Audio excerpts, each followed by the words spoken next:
সোমবার লালবাজার অভিযান, বুধবার মানববন্ধন। চিকিৎসকদের বিক্ষোভের আজ ক্রমশই বাড়ছে, চড়ছে সুর। দোষীদের শাস্তি, পুলিশ কমিশনারের পদত্যাগ, দাবি অনেক। প্রতিবাদ থামালে চলবে না। তাই আজ রাতে 1 ঘন্টা ঘরের আলো নিভিয়ে মোমবাতি জ্বালিয়ে মানববন্ধনের ডাক জুনিয়র চিকিৎসকদের। আজ রাত 9টা থেকে 10টা পর্যন্ত ঘরের আলো নিভিয়ে মোমবাতি জ্বালিয়ে প্রতিবাদ জানানোর আহ্বান দেওয়া হয়েছে চিকিৎসকদের তরফ থেকে। আরজিকর কাণ্ডের প্রতিবাদে পথে নেমেছেন জুনিয়র ডাক্তাররা এবং তাদের আন্দোলনের ঝাঁজ ক্রমশই চড়ছে।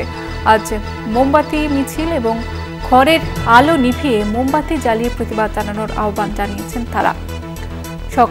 আজ রাত 9টা থেকে 10টা পর্যন্ত এই কর্মসূচির ডাক দেওয়া হয়েছে। 1 ঘন্টা ঘরের আলো নিভিয়ে মানববন্ধনের ডাক এবং দোষীদের শাস্তি, পুলিশ কমিশনারের পদত্যাগের দাবি জানিয়ে তাদের আন্দোলনের ঝাঁজ কিন্তু ক্রমশই বাড়ছে। বিচারের দাবিতে পথে নামছে জুনিয়র চিকিৎসকরা। বিষয়ে আরো বিস্তারিতভাবে জানবো, টেলিফোন লাইনে রয়েছে প্রতিনিধি শাশ্বতী। শাশ্বতী, কি জানা যাচ্ছে? দেখো, আগামীকাল সুপ্রিম কোর্টের রায়ের দিকে তাকিয়ে আজকে রাতের জন্য আবারও একটি পরিকল্পনার পড়ুয়া ডাক্তারদের, এবং সেক্ষেত্রে আজ রাতে 9টা থেকে 10টা আলো নিভিয়ে প্রদীপ প্রজ্বলনের মাধ্যমে অন্ধকার কাটিয়ে তাদের প্রতিবাদের ভাষা তৈরি করার জন্য তারা মানববন্ধন কর্মসূচির পরিকল্পনা করেছে। সেক্ষেত্রে রাতে শহরের বিভিন্ন প্রান্তে এই কর্মসূচি পালিত হবে। সেক্ষেত্রে 9টা থেকে 10টা এই সময়সীমার মধ্যে শুধুমাত্র প্রদীপ এবং মোমবাতি জ্বালিয়ে মৃত ডাক্তারি তরুণীর প্রতি শ্রদ্ধা জ্ঞাপন করে এবং নতুন বিচারের আশায় তারা কিন্তু এই কর্মসূচির পরিকল্পনা নিয়েছে।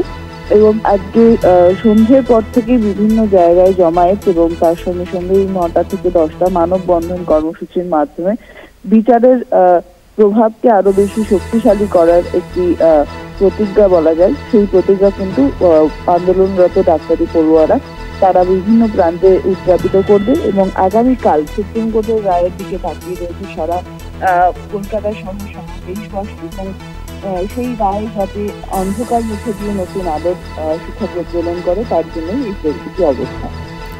ধন্যবাদ জানাবো শাশ্বতী। আমাদের সঙ্গে ছিলেন প্রতিনিধি শাশ্বতী রায়। চিকিৎসকদের বিক্ষোভের আজ ক্রমশই বাড়ছে এবং দোষীদের শাস্তি, পুলিশ কমিশনারের পদত্যাগ, দাবি অনেক। প্রতিবাদ থামালে চলবে না। তাই আজ রাতে 1 ঘন্টা ঘরের আলো নিভিয়ে মোমবাতি জ্বালিয়ে মানববন্ধনের ডাক জুনিয়র চিকিৎসকদের। আজ রাত 9টা থেকে 10টা পর্যন্ত ঘরের আলো নিভিয়ে মোমবাতি জ্বালিয়ে প্রতিবাদ জানানোর আহ্বান দেওয়া হয়েছে।